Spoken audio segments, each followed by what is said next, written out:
Toe die Heer die lot van Sion verander het, was ons soos die wat droom.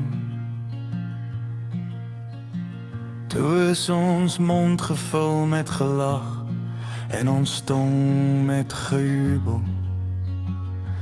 Toe het hulle onder die heidene gesê, die Here het groot dinge aan hierdie mense gedoen.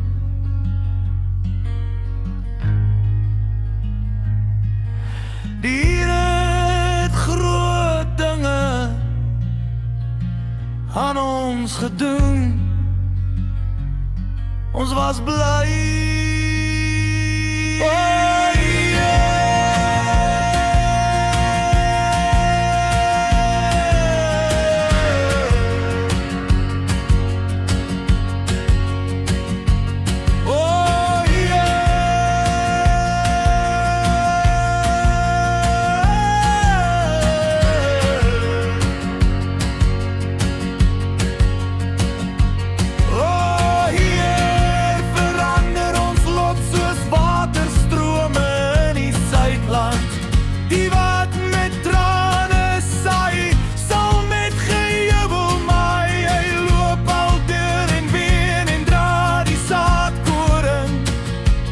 Hy sal sekerlik kom met gejubel en sy gerwe dra.